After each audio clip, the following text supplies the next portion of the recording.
Good morning. So, this one today, this one's all about, this one's for the people who work long hours. They're getting a little older, and you don't have the get up and go that a 20-year-old does anymore. You know, like, okay, so we've all experienced what it's like to be at your peak, at your prime, whatever. We'll say a lot of people, it happens in your 20s, right? Somewhere in your 20s, maybe early 30s. You're peaking, and I'm 36. I feel like I've kind of peaked in my 20s because I hit a pretty nice run there, and I had some major injuries, and I've been trying to resolve from those. But as soon as I get better from injury, whatever, broken bone. This last one is number 16. As soon as I get better from broken bone number 14, number 15 and 16 are right on the ass end of it, right? So I think that's just a me thing. I got to be more careful with that. But also, I'm getting older, and so I found. So this is how I'm going to relate because I've had the people say, "Hey, I can't do all these crazy exercises or anything um, because I'm maybe I'm like past my prime. I'm too tired. I work long fucking days, and I got a family. You know what I mean? Okay, I hear you. I know where you're at because I've been there, and I've been there, and that's why I changed careers. And I'm not saying go and change careers, but if you love fitness and it's a huge high priority, you need to arrange your life in a way that kind of reflects that. And this is exactly what I did. And so now I'm here to help you. That's exactly what I did. Now I'm here to help you. That's my job now. My job is to help you in your situation because it's such a tricky situation. Um, so what I would recommend is, so for a guy says, for example, I talked to a gentleman the other day. I may be buying a vehicle off of him, and he works at the shop that I took my old wreck to get it assessed and everything. And so the owner hooked me up with his number. We started talking about cars. He's got two for sale, blah, blah, blah. Great, awesome. And then we started talking about what I do for work. He said, oh, man.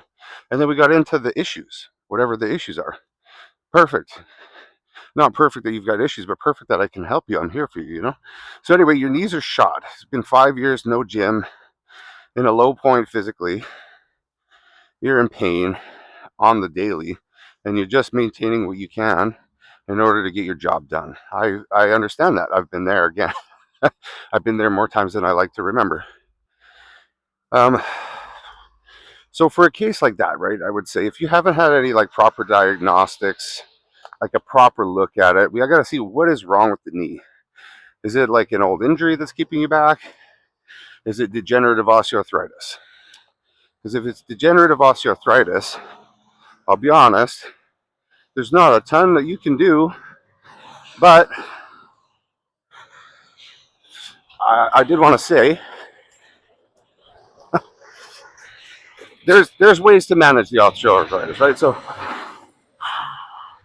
I've got osteoarthritis. It's advanced, and it's to a degree that I had to get checked for cancer because there's so much damage in the knee that it's actually like changing the histology of the bone marrow. So if you look at bone marrow under an MRI, if it has these weird patches and it looks darker than the surrounding muscle, it could be indicative of lymphoma. And so instead of lymphoma, oh yeah, because I got checked out negative, it's edema in the bone marrow. So yeah, my knees are taking a shit kicking, and I continue to try to train them. But I'm lucky because I'm at an age where my body is still recovering from the bouts of stimulus, you know. But the runway on that is getting shorter and shorter and shorter all the time, right? I'm 36. I'm 36, and I'm trying to squat 700 with knees that apparently need to be replaced. Okay, so good. But there was a tender point where, okay, I started the journey, like trying to get them back into good shape. Everything hurts, man. Every step I take. If I took a wrong step, that's it. All week I'm paying for that step. Like, oh, the one like, now you're grumpy. Might hit the liquor store a couple times. It snowballs for me. It snowballs.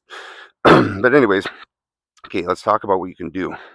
The productive things that you can do. So, okay, yes, shameless plugs. I'm a massage therapist. So you can go in for therapy. That usually tends to help a bit. But while while you're going through your therapy, The therapist should be giving you tools to help manage the issue, right? And tools, what I mean by tools, actionable things that you can do that will improve the sensations that you're feeling in the knee. So if the main issue is like it hurts and I can't do the things I like to do, okay, well, what's step one? Let's try to get you like in a little less pain. So you don't even have to come in for the treatment. I would advise if you're broke too, go to the college. You don't have to come see me. There's cheaper options. The college intermediate, I believe, is $35, and advanced is like $45 or something like that. It's pretty cheap.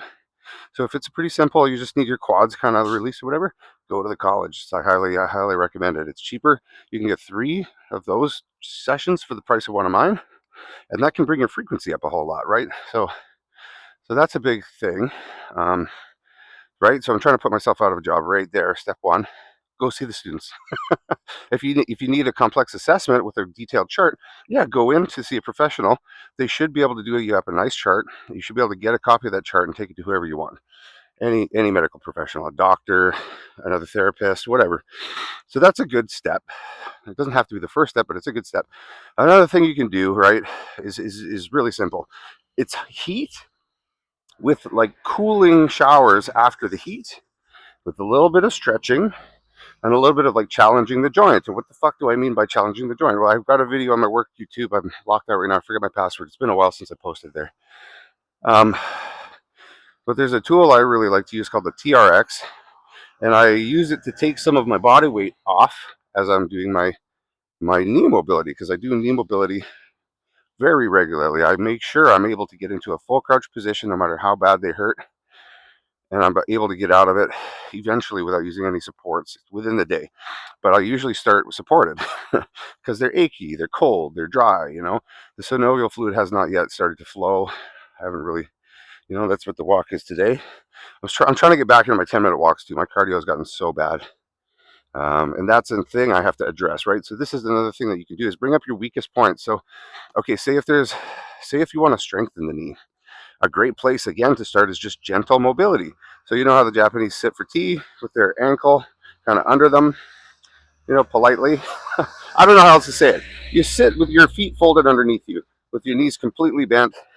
That's a good baseline. Like, everybody should be able to get into that position. And if you can't, that's okay, because we can find you a regression that will get you close to that. And if it's a difficult position to get into, another great thing you could do is get into some hot water, like a hot tub, and do your mobility in the heat, because it's going to soften up all that connective tissue, increase the tissue circulation. You're probably going to get thirsty. I'll bet you drink some fucking water, which is good, right? You're going to hydrate. So hydrate, flush, sweat. So you're sweating on metabolites. You're hydrating with fresh water. Like, I can't really give you nutrition advice. I'm not licensed to do so. But come on, common sense. Like, eat a healthy freaking meal.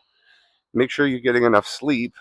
Like, don't hinder your systems of recovery, because, we're getting older and they're already under stress and challenge, and they're starting to kind of degrade a little bit. And so you don't want to make them any worse if we can. And so what the hell does that mean too? Aside from just like going through some gentle mobility in the heat, smoking's not good for recovery. I'm just going to say it. I like to smoke weed. Don't get me wrong. I'm not a saint. I'll occasionally indulge, for sure. But like a daily, 3 times a day regimen, out of the question. Your lungs. Think about your lungs. Your lungs need to actually soak in air, oxygen rather. What proportion of the atmosphere is oxygen? I believe it's under 20%, something like 18%. I found that really fascinating. Mostly it's nitrogen.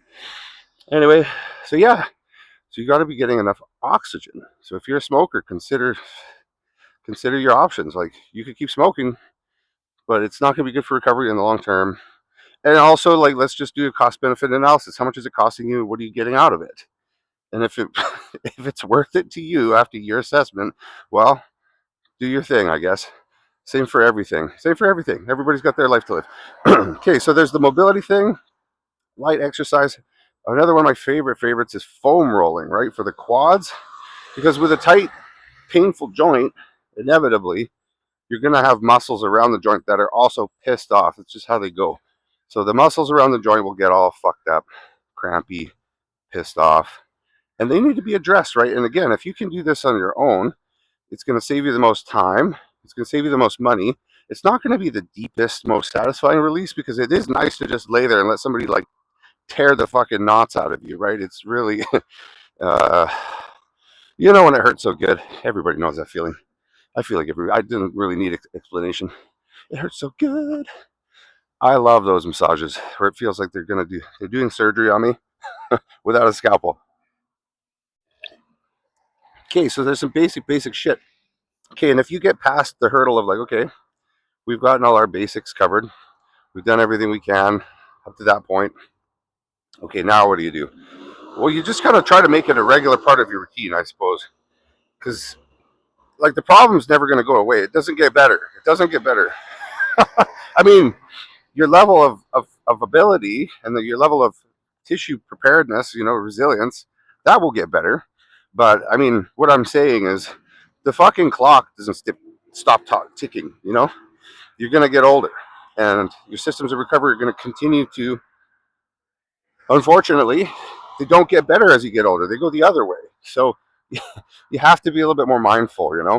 And if you have some habits that you can cut out, that's almost one of the best things you can do is like, what can you stop? Rather than adding shit, how about we take some shit away? Bad habits. So that's an easy fucking low hanging fruit. There's a shiny red apple right there. Just grab it. It's free. Quitting bad habits is free, mind you, too. So I'm not asking you to do anything but fight your internal friction. So there's that. And then if we get over past the point of like, hey, how about there's no hot tub? Hot shower is a good go-to. And then if you can, just go in the living room and do some like fold your feet under your knees, get into as deep of a crouch as you can.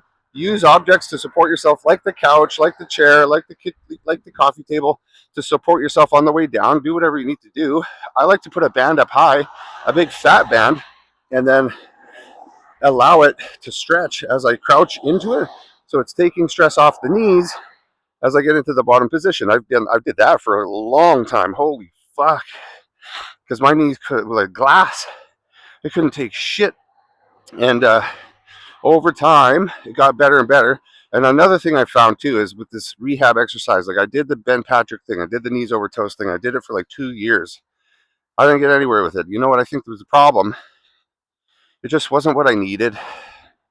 Personally, the angles and dimensions of the forces just were not what I personally, as an athlete, those were not the forces that were going to give me the adaptations that I'm seeking.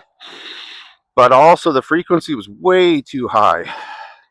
Way too high. So another thing is the training frequency, right? So you're going to go in there and like even just the rehab stuff I'm chatting to you about, that's a stimulus. Regardless, like anything is a stimulus.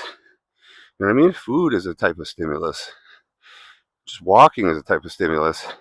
The heat, the cold, the stretching, the flexing, it's good stimulus, right? It's positive stimulus. And then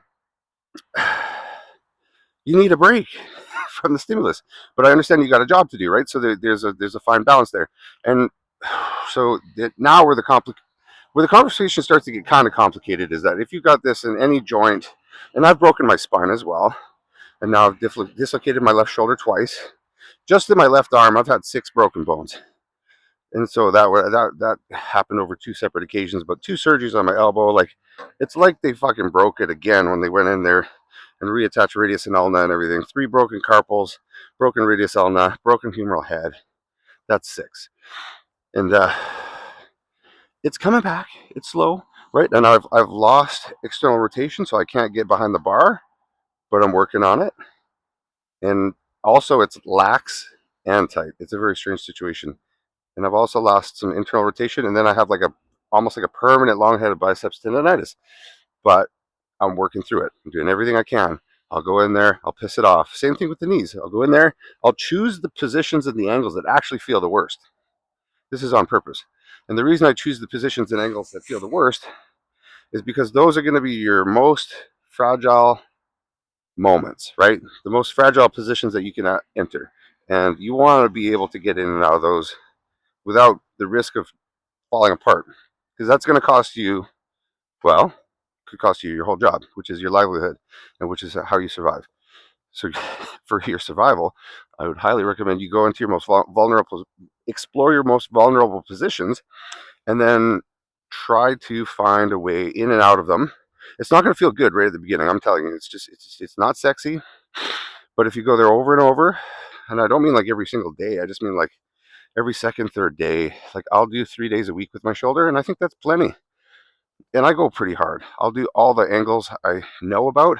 So there's all your rotational axes, and then there's all your lateral axes, and then there's your pressing, and then there's your pulling. And it's pretty simple. That's all there is. But there's a lot of angles because it's the fucking shoulder. There's out to the front. There's out to the side. There's angles in the front. There's angles in the back. There's angles I hit the long head of the bicep really hard. There's Lou raises. There's seated incline Lou raises. That hits the proximal head of the bicep really hard. So it's like labrum rehab. There's external rotation with weight. There's internal rotation with weight. There's all kinds of stuff you can do. But so I break that up into a couple different days, and then I take a break away from it, and then I go and smash up my knees a bit, and then I go smash up my back a bit, and then by the time I'm smashing my shoulders, knees, back, and elbows, it's time to usually take a couple of days off, or I've taken a couple of days off in between all that, and then, and then, and then what I'll do is probably do a little cardio, and sometimes I'll take like 3-4 days off. And in those days off, I'm not taking them off, but like that's when I throw in my little mobility stuff, and I call it my cheesy drills. Like I'm not really training, but I'm in the gym and I'm moving and I'm putting forces through the joint capsule, and I'm going through repetitions, and they're not hard and they're not heavy, but it's work, and I'm putting time and effort into it, and I call it a meditation because, well, it's the only time I can clear my head is when I'm in the gym. It's the only thing I can think about, right? Like I'm clear when I'm training. It's the only moment of clarity I get in my loud, crowded, chattering brain. And so I love training for that reason. But I get it. Not everybody loves it. And that's another thing I have to address is that, like, this program that I'm detailing that I do is not realistic for everybody. I've actually taken 5 years hiatus away from everything in my life so that I could finish school, so that I could teach people about this. And it took a lot of work and it took a lot of money. I spent my life savings twice. But I'm happy to be here and I'm happy to be doing this. So again, why are we talking about the people who don't have the time, the energy, or the interest? Well, those are the kind of people we're going to want to talk about that, like, just do the minimum. Just do the fucking minimum to make you feel good. And then if you decide that that level of function is not sufficient, you're not happy with that, well, what you got to do, right? You got to put in some more time and effort into the things we just discussed. So you have to stop impeding your system's recovery with bad habits, if you have any. That's an easy peasy one. It's free. It's better than free. You'll save money. And then, right, getting treatments from students, if budget's a huge thing, great. That's like another way to get more frequency without blowing your wallet. Cool. Maybe go for a professional assessment. Yeah, it's going to cost a bit of money, but should be good. Should be good. Ask your family and friends for a good therapist. That'd be my best advice, because somebody knows one. Somebody knows one. Ask a bunch of people. Look at all the reviews and just see which one makes the most sense for you, right? Maybe even talk to the therapist before you jump in and be like, "Okay, look, this is my financial situation." I get that. I've been there. It's hard. It's really hard. And then, like I said, the minimum. Go to the pool, man. It's $8. It's $8. And like, if you can't make it to the pool once a week, or if you can't do some little stretches and stuff in your living room, if you can't do the little basic things, I don't know, man. Like that is the hard conversation where, like, I can't help you if you can't do those basic things. Nobody can help you if you can't do those basic things, because the things that are going to work the best, and I'm telling you this from a place of like personal experience and understanding, the things that are going to work the best are going to be the things that you can do for yourself, because you don't have to rely on anybody else to deliver them to you. They don't cost you much or anything, and you can get at them whenever the need becomes greater than your lack of motivation to do the thing, right? So yeah, and if you want to get a little bit more specific, and this applies to everything, man. It's the knees, it's the back. Like I said, I broke my spine. There's a video of that on my channel. Come back to deadlift 585 after getting some coaching. And it was a really interesting program, actually. There was no barbell lifting for 9 months. And I went in and hit that lift. Just first day I was able. Oh, there was the good morning. I told him I need one barbell lift. He said, good morning. I said, fuck Okay, thanks, Luke. He placated me with that barbell. Good morning. And I worked it hard. That was another thing. I worked as hard as I could because I knew I was going to go back to the deadlift at some point. And so I planned, but I adjusted everything, right? And I didn't deadlift. And that was a thing. So, okay, let's relate to everybody else. Say you want to go hiking. I got some ideas for that too. And your knees are just too glassy and fragile. Do the sauna thing, do the hot tub thing, do the cold thing. Find a nice place that you want to go hike at. You don't have to do the sauna thing before, but maybe if it helps you get moving, it might not be such a bad idea to like look. There's a hot tub in like I went to Whistler to go visit a buddy a couple of weeks ago, and there's a nice gym there. They got a hot tub, they got a steam room, they got a pool, swimming. Oh my God, go swimming! Fuck, hit the pool. I don't care if your back is trashed. I don't care if your knees are trashed. I don't care if your shoulders are trashed. If you've got an acute injury and you can hardly move, the best place for you is the pool because it's 0 G basic. Well, very close, right? You're buoyant, and so if you're all crippled up and you can hardly freaking walk in a straight line, when you jump into the pool, your upper body is fairly buoyant, right? Right. So it takes a lot of the stress and weight off, and you can practice taking one foot and putting it in front of the other, even if you're got shooting pains down your leg right into your ass. You'll be able to walk easier in the pool. Hydrostatic pressure kind of helps push recirculate the lymph, and if you jump into the hot tub, it loosens things off. It's just good for you, right? So I'd highly recommend if you're going to go to the rec center for $8, make the pool a regular thing. And if you like, and I get it too, if you've lost the ability to do a bunch of the other things that you're really into, because I hear that a lot too. People are like, fuck, I'm in my worst shape ever, and I can't do these things I used to do. Like, for example, there's some people like to do racket sports, and they just want to play badminton or whatever. Their knees kind of going. The advice is the same basically. It's like do all these little things that you can, but pay attention to how your body reacts to the stimulus. So I'm sorry it's taken this long to get around to it. I didn't know this walk was 22 minutes. I thought this was a 10-minute walk. It's more like a 25-minute walk. Anyway, if your body reacts to the stimulus and you're really sore after, this is another big thing. What I want you to do is tune into that because, and again, I have to relate it to myself because I experience it. I go through it every single 10-day cycle. I go and train my legs as hard as I can, as hard as my knees can take it, and on purpose, shear the knees. I put my knees into these really vulnerable positions with as much weight as I can handle for as much volume as I can take. And then I just go and train other stuff. And there's always your hip adductors, your whole groin, there's your whole ass, there's your whole hamstring. You don't have to do quad extensions. You don't have to squat. You have like so much hip down there. Everyone's so focused on their quad extension because the knee hurts. And it makes sense, right? You'll be hyper focused on the thing that hurts because it's the thing that hurts. Well, I would also encourage you to pay attention to the peripheral because there's a lot of other meat down there that still works just fine, right? So hit the stuff that works as well and hit it with a lot of intent, and it will fortify the shitty spots. I'm telling you, with my groin training, my knees are like almost not a problem for me anymore. And that's shocking to say because I couldn't even ride a bike. Dude, going for hikes. Oh yeah, hikes. We're back on the topic of hikes. So if you do a thing and say you want to play badminton every 7 days, but your knees blow up after, you might have to try and switch to every other week. Well, what are you going to do with that other week? Well, I would encourage you to roll in some other activity like swimming that's lower impact and still a social activity and still gets the job done and still hits that button of like, I feel like I did what I wanted to do today, and try to find, because there will be a lot of changes as you get older and you're going to have to do this as part of the process. You have to find what you can do, and yeah, as unfortunate as it is, sometimes you have to like move on from stuff in order to find that stuff because things hurt and things just don't work the same anymore. And that's another part of the conversation. But again, you have to tune in. You have to get really like vulnerable with yourself and say, okay, like, are the things that I'm trying to do, does this make any sense anymore? Cost benefit analysis, you know, tuning into how you feel after the bouts of stimulus. Maybe have a little journal. Tell yourself basically, and I would have tests basically. So I'll do an exercise or an activity, and then if I can crouch down without any support, all the way into a nice deep crouch, and I could do Cossack squat, which is basically like I don't want to do it here. I'm in the middle of a busy road, and I already look really weird with a selfie stick and a fucking microphone. But Cossack squats is when you crouch down and you're like all the way on one leg, and then you go all the way to the other leg. If I can do that without any support, it's time to train my legs, and it's time to like it's time to like put the knees under some stress, right?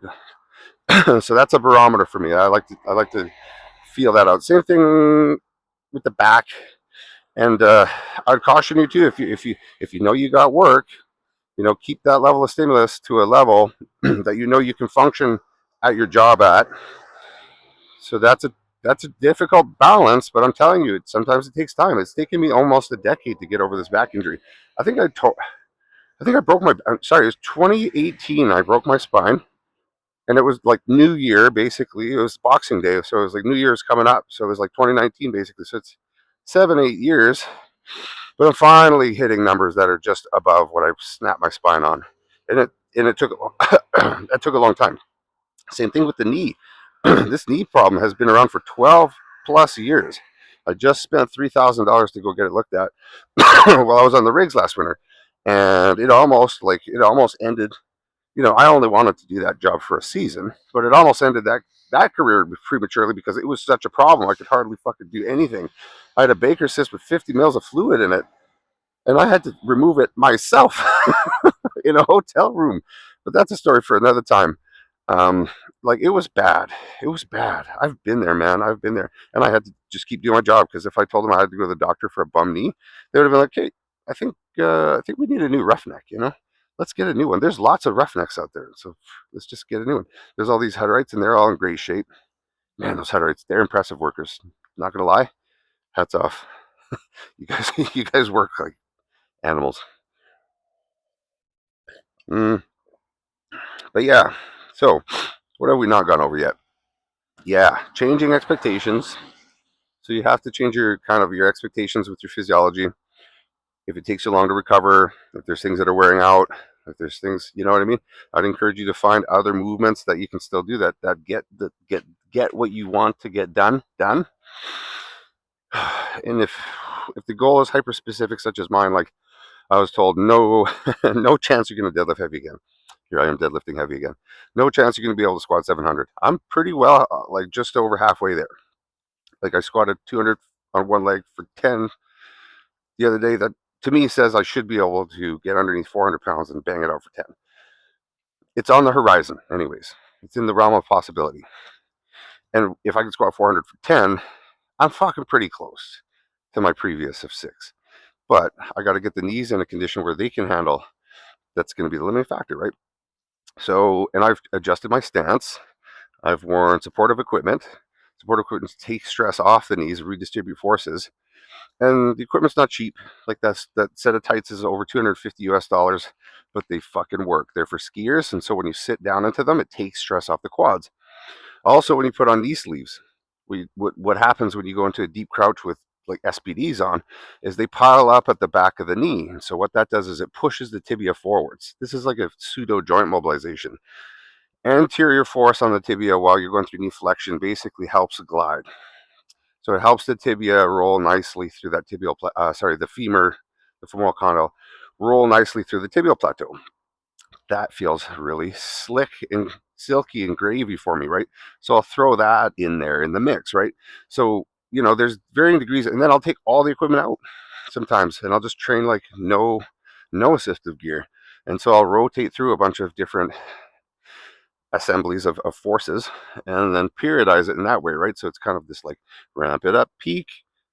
You're gonna hurt for me, it's like 14 days. I could probably need like 14 days. In that 14 days, I just focus on the little cheesy stuff. Remember, all the other meat around the area that's not doing very well, there's so much real estate over there that still contracts just fine.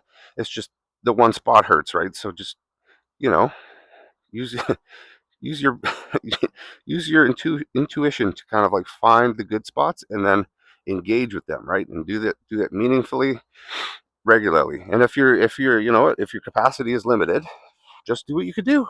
Just do what you can do. And those the simple things were heat exposure, hot cold exposure, stretching in the hot tub, self rolling if you need to, massage gun. I've had good experiences with massage gun on trigger points, etc.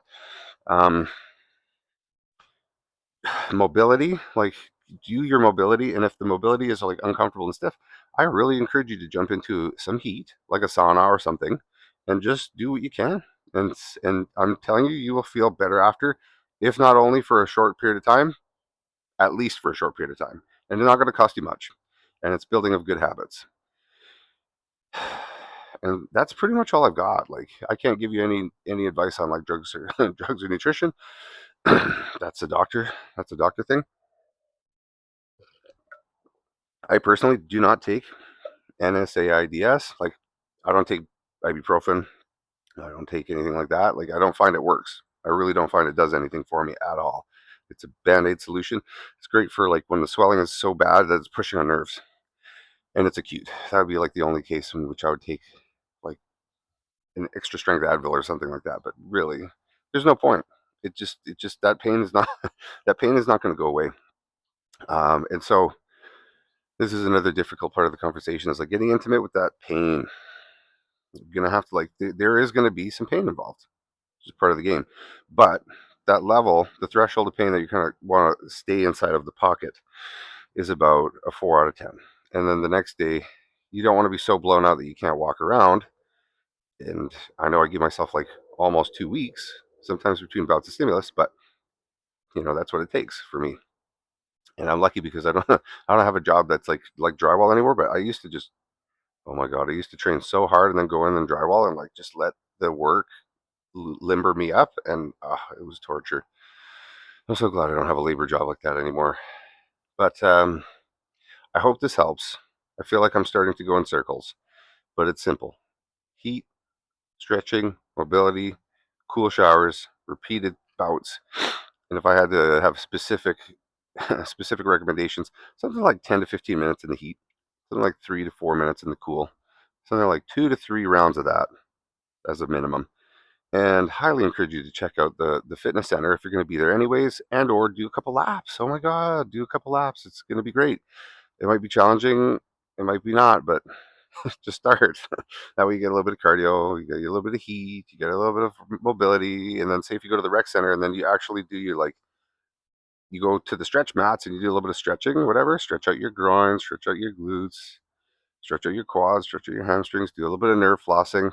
I guarantee you're going to feel better leaving there after that than if you just didn't do any of it ever. Right. And this applies to like every joint. We could get into the nitty gritties and specifics of that, but those are coming. And so this is like preamble for the seminar, but this is specific for the guys with the bad knees who work the long hours. I guess I have to redo this for people who work 12s, but like honestly, it's pretty simple. I've worked 12s. You get 5 minutes a day. That's all you get. You get 5 minutes a day to do your shit. That's how much energy you've got. It's just enough to make sure you don't blow your back out. So it's a hot shower, maybe a couple stretches, go to work, come back, eat, catch up with some friends and family, bed. That was it, dude. 12s. I'm sorry, but there's like not lots you can do when you work 12s. On your time off, when you're on breakup, spring breakup and stuff, that's when you're going to have your real opportunity.